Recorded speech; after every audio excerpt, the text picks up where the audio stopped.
Bluff neighborhood just east of downtown, a great place to start your day is here at the Sweet Hollow Cafe. This 7th Street bakery has made the list issues for its homemade goodies. We have meat quiche, French toast, baked hash browns, croissant breakfast sandwiches, caramel rolls, cinnamon rolls, yogurt parfaits, you name it. I'm here to get fueled up and plan my tour of Dayton's Bluff. Dayton's Bluff is in the upper corner of the city's 7th Ward, roughly bordered by Payne Avenue, Phelan Boulevard, Johnson Parkway, and Warner Road. Back in the 1850s, businessman Lyman Dayton bought up this prime real estate and gave the area its name.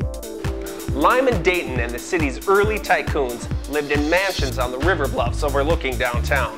But these days, Dayton's Bluff is decidedly more blue-collar. Modest homes filled with hard-working people line 3rd Street, Johnson Parkway, and the rest of the area. It's quiet, right down, easy access to downtown. I like the diversity. I like the fact that this school is here. I bought a house in this neighborhood because I'm a student here at Metro State. Although some of those early mansions still exist, lovingly restored in one of the city's historic preservation districts, just north of I-94. I mean, these houses were once, the greatest houses in the city, and they're on the way to being fixed up. Dayton's Bluff is also home to some beautiful parks, delicious food, and unique shopping and entertainment options. And that's what I'm off to find out about. The Sweet Hollow Cafe gets its name from a nearby park. Sunken and nearly hidden in the valley of Phelan Creek, Sweet Hollow was home to early, you guessed it, Swedish immigrants. Today, the park is an oasis of woods and trails, a bit of country in the middle of the city. Personally, one of my favorites is the history of Sweet Hollow, and there's been a lot of renovations there as well. So those are some of the things that I'm really fond of.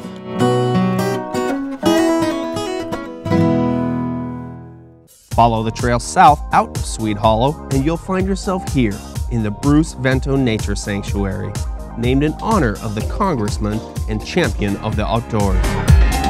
Once home to Native Americans, Europeans brought their breweries and railroads here in the 1800s. Biking and hiking are now the things to do in this piece of reclaimed river valley.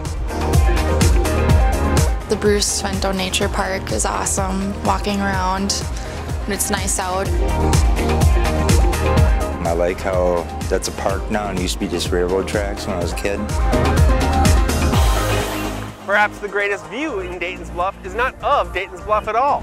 It's the St. Paul skyline from here in Mounds Park, high above the Mississippi River. Mounds Park gets its name from the sacred Indian burial mounds that still exist here.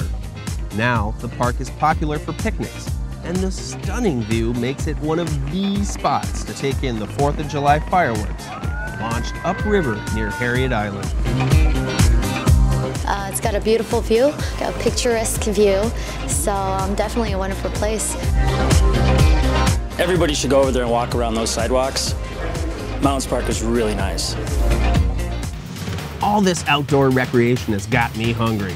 Time to eat. While there are many great places to chow down in Dayton's Bluff, I can only mention a few here, and they can all be found on or near East 7th Street. The original Carboni's Pizza Joint is here. My two best friends grew up in St. Paul and are now across the country. What do they miss most about the city? Carboni's. A relative newcomer on the scene is the Strip Club, as in New York Strip. This hip meat and cocktail restaurant is also known for fish and fresh ingredients. I got the tip on mañana from Council President Kathy Lancher. This is her award, Salvadoran food done super authentico.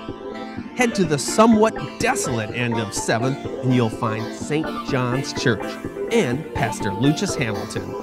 Part preacher, part master of the barbecue, profits from his award-winning rib and chicken joint, fun youth programs in the parish. Oh, and on your way back down 7th Street, you gotta check this place out, the Animal Ark Thrift Store. I love thrift stores, and this is one of the coolest I've found. Not only do they have a great selection of one-of-a-kind merchandise, The proceeds go to a great cause, supporting the mission of the Animal Ark No-Kill Pet Shelter. If by now you're heading home, don't forget to grab something at the Daytons Bluff Library. Across the street from Metropolitan State University, the Daytons Bluff branch shares space with Metro State. They have all the usual stuff: books, computer access, a teen homework center. Truth be told, I come here for the DVDs. Ben-Hur, classic. I like the libraries here, and that's the study center for students to come and study in. And this is my first introduction into this library. Nice people here. Just one more stop. No, I didn't get lost and end up at Chanhassen Dinner Theater. We're still in Daytons Bluff. For each of these neighborhood profiles, I find something that's so interesting, we have to learn more about it. And this time, it's the historic Mounds Theater. What's Mounds Theater, you say? That's what we're here to find out, and I have a feeling she can help us out.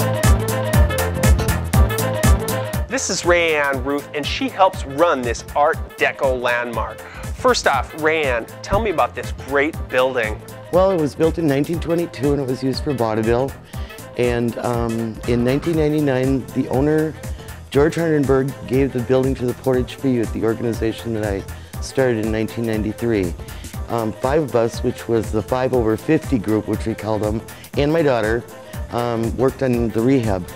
And some of the funding that we got, our first funding was from the city of St. Paul, the STAR grant. Talk to me a little bit about what goes on here now. Well, let's see. Last year we had dinner theater. We had that for 8 months, which was not a real getaway cruise. Last year we had Mort, which is a Terry Pratchett play. Different people rent the building for different things. We've had weddings here. We're going to have our Christmas play, which is the radio broadcast of A Christmas Carol. Vaudeville's coming in, burlesque is coming in, and then we're going back to Keys programming for youth after school between 2:30 and 5:30. Well, talk to me a little bit about Keys. What is that? What are some of the classes and things that are offered? We have different grade levels of different things, and the next program to come up would be theater tech, where kids would learn about the theater. They learn how to run the lights and sound, build sets, do costumes. We've had drumming and folklore, and we will have a summer camp coming up this summer in 2012. Well, thanks, Rayanne. Thank you. Now, for more information on the historic Mounds Theater, just go to their website. moundstheater.org. That's going to do it for this look at Daytons Bluff. Now, be sure to check out the rest of the neighborhoods in this series, and until then, get out and discover St. Paul. What's not to like about the neighborhood? There's challenges for sure, but there's also a lot of opportunity.